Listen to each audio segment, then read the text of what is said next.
Hello everyone. Today I'm here with Nicole Young, and I'm really excited to have this conversation because not only is Nicole a beautiful artist that I love following, she does super fun abstract work, but she's also zero waste. And something that has been on my mind a lot lately is, as artists, how we can create more sustainably. And it's something, the question has really infiltrated my art practice. And so I'm really excited to reach out to Nicole and hear some of her perspectives and tips on all of this. So thank you so much for having this conversation and being here with me, Nicole. Happy to have you.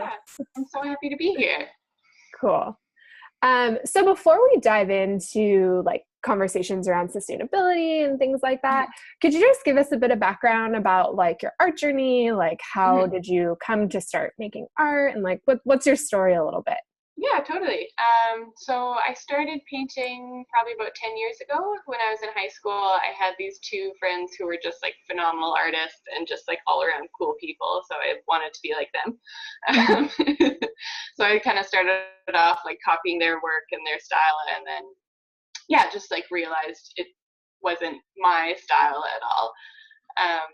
So just kind of over the years started developing my own work, and I took some art classes with this painter named Sean Surface.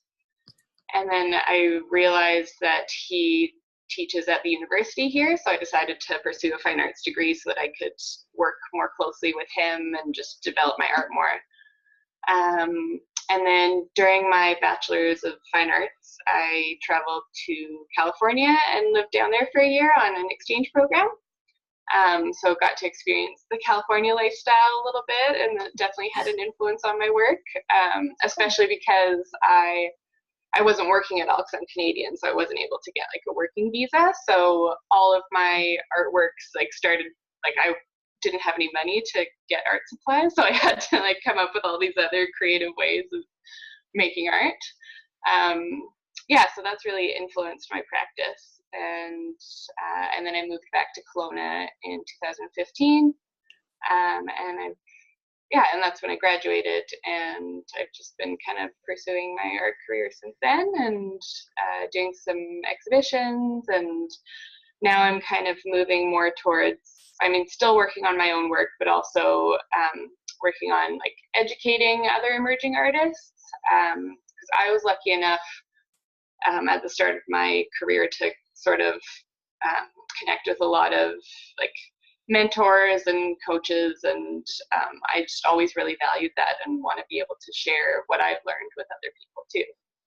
Yeah, totally. Yeah. That's awesome. I love kind of the evolution of kind of how you express your artistry. A lot of it's your own work, and then I love the part about how you had to kind of work with some interesting materials based on your budget, and I can talk more about that. But then also too, kind of having that evolve into more of a mentorship. I totally relate to that. And I really didn't have any mentors. So even as I was listening to you, I'm that is so valuable and cool. Totally. I like that your relationship with your mentor inspired you to pursue it farther. Yeah, absolutely. And go to school. And I love that. So, so I'm interested because I think it might feed into more of our conversation a little bit about maybe if you can elaborate on when you weren't working and you what did you say, the art materials that you were using were kind of different because of that, because of your budget? Yeah, so there's an area at UCLA where everybody kind of when you're going through art school, you make a lot of art that you don't like. It's just the reality of it. Okay. So a lot of people will just they're sort of, at my university we call it the graveyard, and that's kind of where everybody's pieces that they don't want anymore just end up there, and it's kind of you take whatever you want from there. So I did a lot of taking old canvases and frames and stuff like that. Another thing I used to do a lot was I'd go to house paint stores and just buy their off spec paint. So any paint that didn't turn out the color that they were supposed to, they'd sell them for really cheap. And then so it was kind of a fun random process of well, I'm going in, I don't know what colors I'm gonna get, but that's what I'm gonna work with. Yeah, I didn't even realize, because I've seen people say when they list their materials that they work with house paint, and I've never understood can you just work with that on canvas, or is it acrylic? Or what is it? Yeah, it's acrylic paint usually. Okay. Okay, cool. Awesome. Yeah. I didn't know that. Yeah. So just little things like that, just sort of repurposing whatever I could find. Totally. So, okay, so let's talk a little bit about just you being zero waste in Mhm. general. I'm really curious about that. And it's something I would like to incorporate more of, but I think Mhm. I'm kind of guessing that for myself and a lot of people, it might feel like kind of daunting. Like you want to do it, Totally. it feels good, but you're worried that you're going to have to drastically change your lifestyle or be really Mhm. inconvenienced, et cetera, et cetera. So maybe could you tell us a little bit about like just in your regular life, how that came Mhm. about and what that's been like for you? Yeah, totally. Yeah, I always find the term zero waste is a little bit intimidating for people because Yeah. you hear it and you're like, well, I can't make zero waste. Yeah. So I always try to like say low waste or like waste conscious or I something like like that. that. Waste Yeah, conscious. That's very good. Cool. yeah. Hmm. Because I don't think it's that you're creating zero waste. I think it's just like that's more the goal is to create as little waste as possible. Hmm. So yeah, how that kind of came into my life. I guess like for starters, that's just sort of the household that I grew up in. Like my family was very waste conscious. And I don't think it was even necessarily like about the environment for them. Like I think that was part of it, but it was more for like monetary savings. Like Got it. you think about as an example, you buy paper towel like every week and that, it's not very expensive, but it does add up and you could just use like reusable rags to clean your house instead. Hmm. So my family like always did little things like that. And I'd also get in trouble if I ever put anything in the garbage that was recyclable. So that was like kind of ingrained Enforced. when Yeah. I was little. Totally. Yeah. Yeah. And then kind of as I was going through art school, just like noticing all the waste that goes into it, all the like things that, end up in the graveyard. Hmm. Um, and then I think the big like catalyst shift for me, I love telling people this because I think it's like the most bizarre way to get into it, but it was actually stemmed from my last breakup. Um, so my boyfriend and I broke up one night and we just like stayed up the whole night talking. And the next morning I went home and I was like expecting that I would just like spend the day in bed crying and eating ice cream. Hmm. And then I walked into my bedroom and I just like was hit with this like, wow, I have so much stuff that I don't need.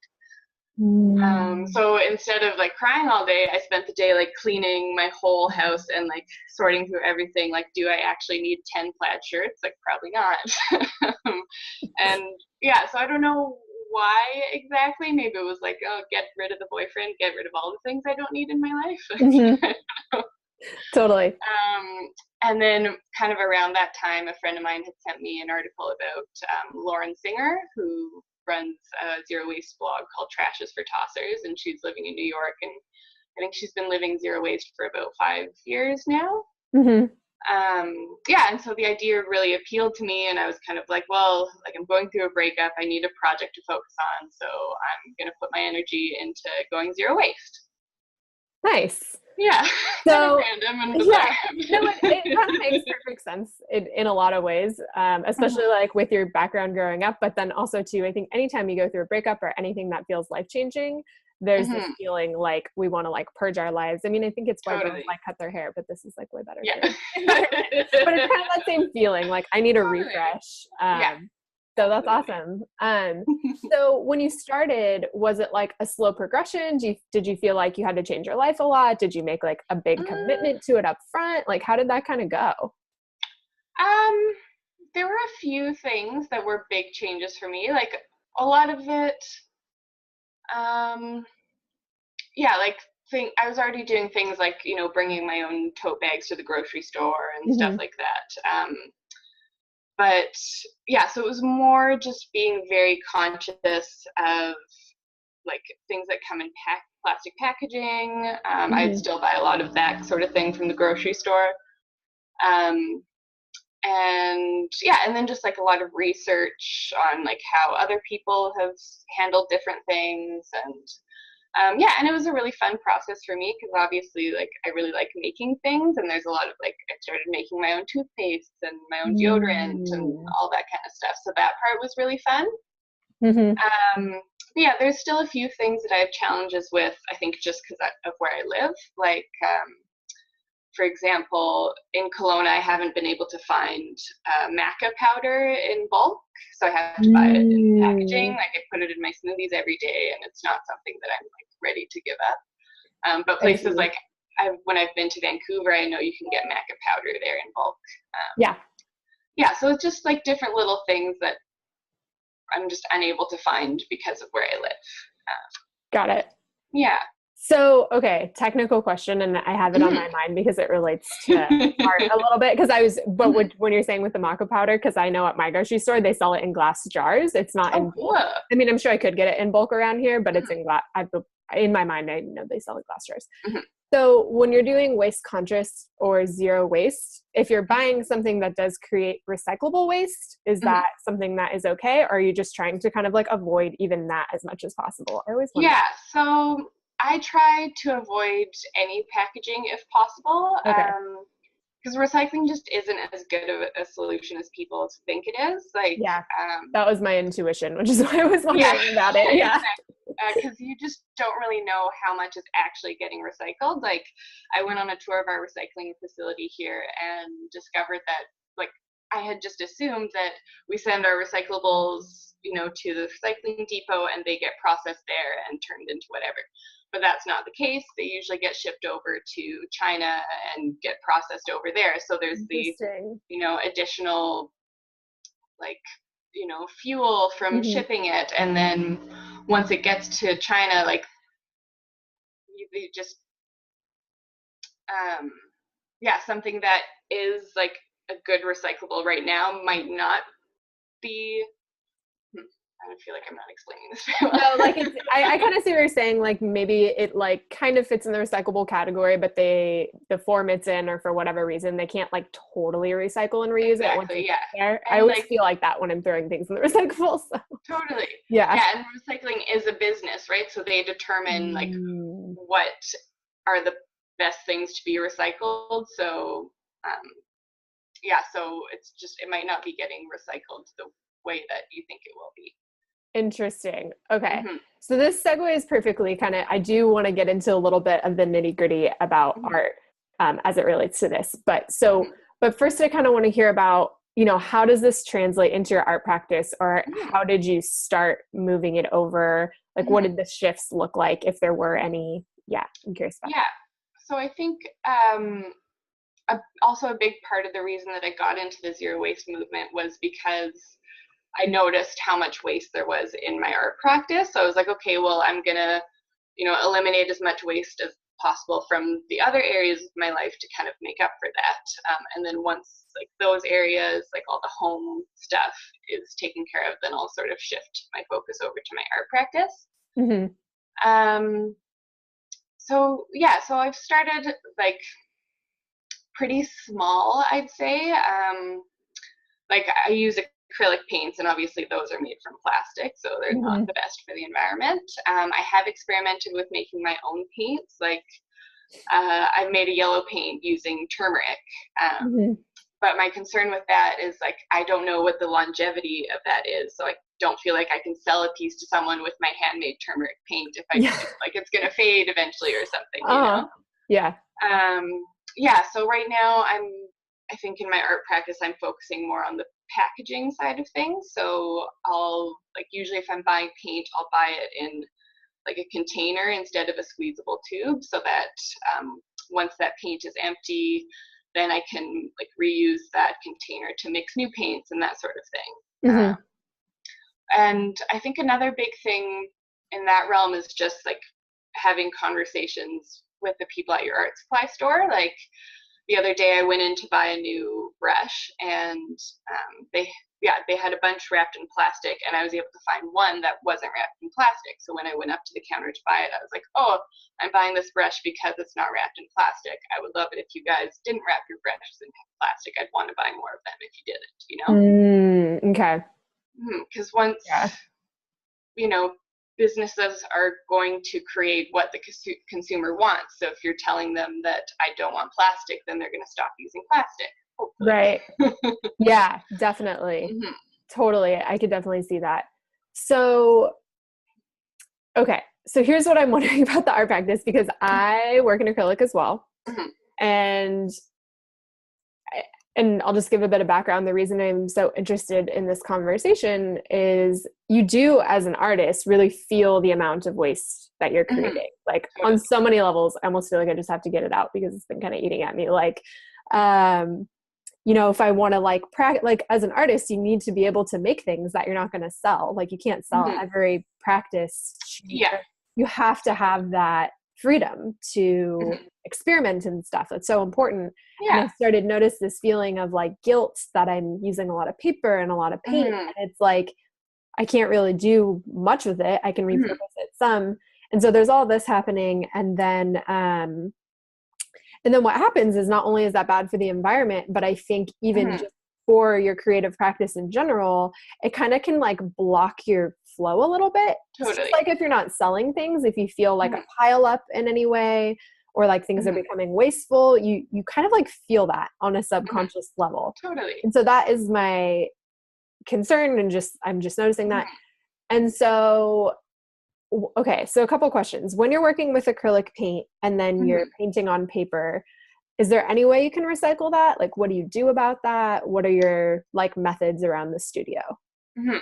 So unfortunately, paper with acrylic paint on it is not recyclable, at least in my municipality. It might be in others, but where I live, it's not recyclable. So one thing I try to do, like most of my experimental works and just like sketches and stuff like that, I'll often try to use those pieces for donations.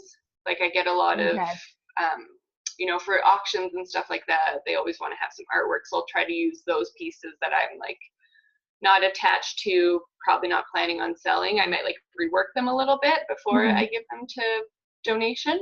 Okay. What else? Also, another thing that I do with acrylic paint is, and I feel like this is just a good studio practice in general for everyone to have, but I always have like a canvas just sitting around for excess paint.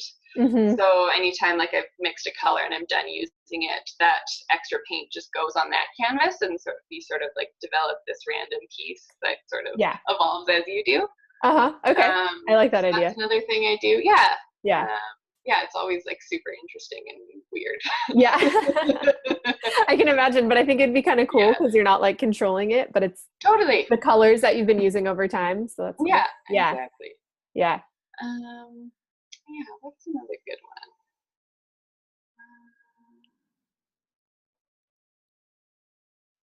one?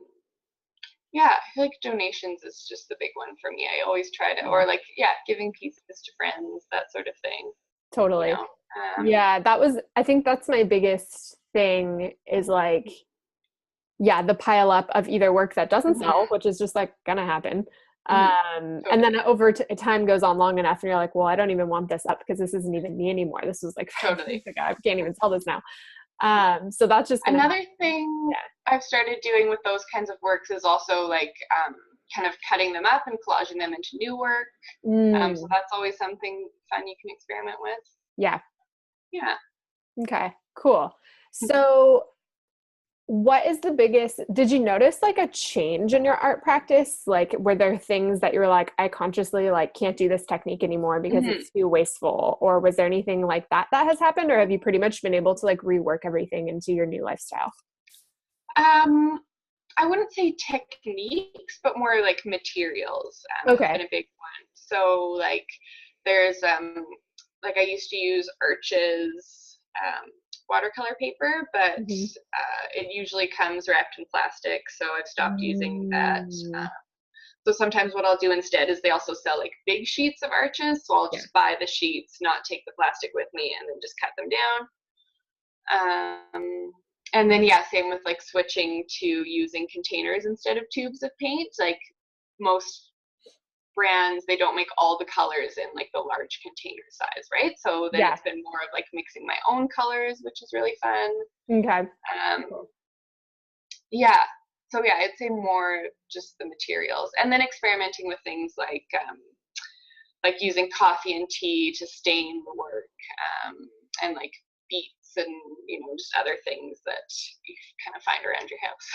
Totally. Yeah. Mhm. So it's kind of like, because this is what I was wondering about, is it's like being more mindful and repurposing and kind of keeping it to a minimum, like Totally. like you're saying, like just because you're already an artist kind of in there working with physical things that are going to create some amount of waste, just being mindful of minimizing that damage. Yeah, totally. Okay. Because I think it is like you're saying, it's like a lot of pressure. You're like, well, I have to create some amount of waste. And Totally. yeah. Another thing that I always try to do, I don't know if you do this, but like I used to always go into the art supply store and I would like get get all the paint that I need, and then I'd pick out like one new thing that I'd never tried before and bring that home to try something new. But now it's like I find so often when that happens, I buy this new thing that I've never tried before and I don't like it, and then it just like sits in my shelf forever. I know, I hate so that stop feeling. doing that. Okay. But one thing that you can do if like you're someone who likes to do that is just set up like a supply swap with some artist friends. So bring all the stuff that you haven't used and just like see what else your friends have and trade with them. Totally. And I think it kind of, as you were saying that, I was thinking it kind of brings in this idea of like mindful purchases, because I think as an artist too, I totally have done that many times, and I've minimized it now just because maybe because I'm lazy. That's probably the real reason, but it is true. You're like, I want to try yellow, or like, not really is yellow. And so that does tend to happen, but I think it comes back to something I've just been doing outside of my art practice, which is like being really mindful and really thinking about it beforehand, which is just a good practice anyway. Yeah. And also like being conscious of what you already have. Like there's so many times where I come home from the art store and I've bought, like 3 new blue pastels, and then I get home and I'm like, oh, I already have all these ones. Yeah, I've been doing the same thing when I'm at my studio. I'm like, okay, make a list of what you're missing. Totally. Bring it just like you would to the grocery store, because then I get there and I'm like, I have this color, like I can't remember. Yeah, that totally happens to me. Okay, so I have a couple like technical random questions. So is there any sort of workaround, this is so random, for aerosol cans? Because like I know when you're working with pastels, like I use a fixative. I really prefer the aerosol can varnish for canvas work. And at the end of it, I'm always like, what am I supposed to do with this? Right, yeah. I know there's one method that you can use for pastels. I just know about it because my boyfriend uses it. But it's basically like, it's just skim milk and water, and you spray that on the canvas or on the paper, I guess, and it fixes it. So I'm not sure if that works for like acrylics as well. It might just be like a pastel trick. Yeah. Yeah, but I guess like the best thing to do if you still want to use those more like toxic varnish sprays is just to make sure that when you're done with them, you're taking them. I know here our Bottle Depot takes spray paint cans. So yeah, just finding out like the best way to recycle them if you can't find an alternative to the sort of toxic chemical sprays. Okay, yeah. So it's kind of like ideally like repurposing and donating and all of that is good, because recycling is not super effective always. But then like the middle ground would be like, if you have to use it, find a way to properly dispose of it. And I was kind of doing some research in my own area, even around acrylic paints, and it's like some places will take it. I don't really know what they do with that or how much better it is, but I guess it's like if you have to use it, you can like take the farther step to get it recycled. Okay. Let me see what else I have on here. Okay, this is another random question. So I was reading that, because paper you can usually recycle if there's nothing on it. But I was reading that once there's water on the paper, like a wet paper towel or something, you can no longer recycle it because the fibers are damaged. Do you know anything about that? Or like, because I use a lot of water and a lot of paper towels, and I feel really guilty, and I'm thinking about what a solution might be to that. Yeah. I've never heard that before. Okay. It could be totally wrong. It might be true. Like, I'm not going to pretend to be an expert about it. Yeah. But I haven't heard that. Okay. So because I would, because like the process of making paper involves water. Okay. So you would think that it's okay to get paper wet, but yeah, I don't really Okay. Okay, that's good to know. I'm gonna revisit that then, because I have like a lot of paper towels I just use to soak up water, and I shouldn't use paper towels. It's something I need to find a workaround for. But that's just been on my mind. Yeah, for that I just use like I just have old towels that I've gotten from Value Village, and I'll just use them to soak up the paint. Yeah, totally. But yeah, I find depending on I mean, it's better to get like smaller towels so you can be a little more controlled with how you're taking the water off. Yeah. Yeah, that might be a good thing for me to personally incorporate, because there is an extent where I think the paper towel works better for some instances, but there's definitely a lot of latitude where I could have a lot of like small towels on hand and reuse them. And I think it's just like making that extra effort and being more mindful. So is there anything else you would say, like just in general about, you know, for the person who just wants to make their studio practice more sustainable, maybe all the way up until like your level where you're really waste conscious in your life? What are like any like game changers or tips, or I know we've covered a lot already, but if you have anything else that you'd want to like add to that, or advice for someone? My best advice I would say is just do some research. Like yeah, I recently found out that you can get aerosols. Well, they're not aerosol spray cans. They're little cans that you can fill up with your own paint, and then use a bicycle pump to aerate them and use that for spray paint instead. Interesting. So yeah, I feel like there's just so much out there that we don't know about. So just taking the time to be like, okay, like I'm using this, maybe it's not the most environmentally friendly, so do a quick Google search. Are there any other options? And someone has probably figured it out. Yeah. There's so much information on the internet. So yeah, definitely. Yeah, I think just doing a bit of research is the biggest thing. Yeah, and then probably just like being mindful about your purchases. Yeah. That one feels easier to me, because I think it feels like, well, it does take some effort. Like I said from the start of this conversation, I think you feel like your art practice is so precious, you don't want to have to change it a whole lot. Exactly. And even though I'm willing to, and I think it's important, but there's something about where the material purchases is outside of the studio, and it feels easier, or like I can come to that more easily just buying things without the plastic. That feels like it's not going to affect my art practice as much. So I like that suggestion a lot. Yeah. And then I'm just kind of curious for yourself, like moving forward, like on this journey of being mindful in the waste department, do you see yourself ever moving towards like a totally sustainable art practice, like letting acrylic paint go, or have you thought about that? I'm just curious. Yeah, that's one that I struggle with a lot, because like I love using acrylic paints, and like I pretty much always use them, but yeah, it is essentially painting with plastic. Yeah. Yeah. Like a little contrary to my values. Yeah. So yeah, I don't know. I've thought about switching to other things, but just like oil paints. I know you can find some sustainable oil paints, but I just find them like so intimidating, and I don't think I'd be able to get the like effects that I want with oil paint.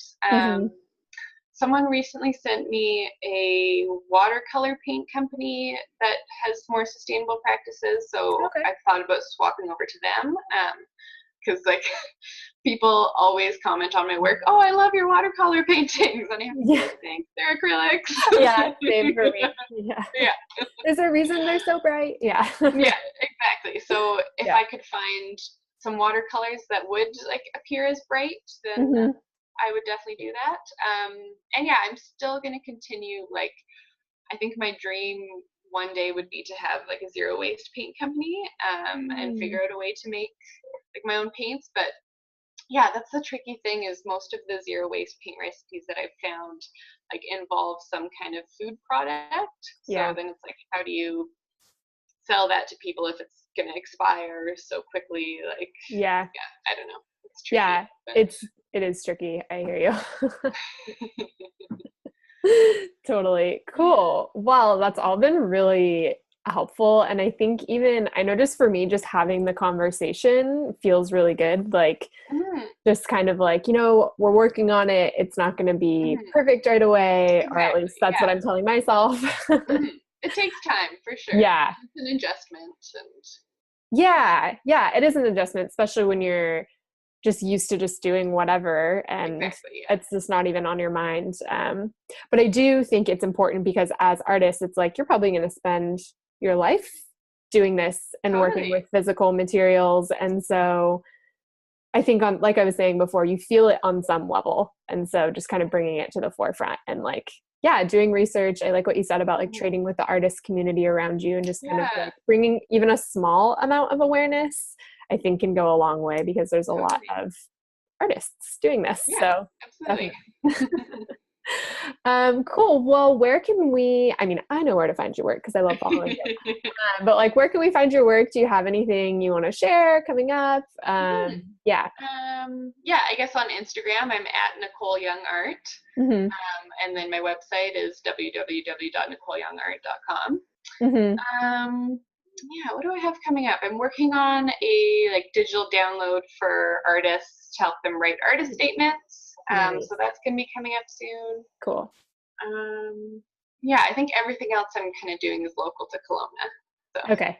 Kelowna. Cool. So That's cool though. yeah. Doing stuff in person is really important, and I'm trying to work more Mhm. that way as well. So Yeah. keeps watching this in Kelowna. Get in touch with Nicole. Mhm. Awesome. Well, this has been super fun. Thank you so much for having this conversation with me, Nicole. Yeah, I'll I'm link always to all your down. stuff.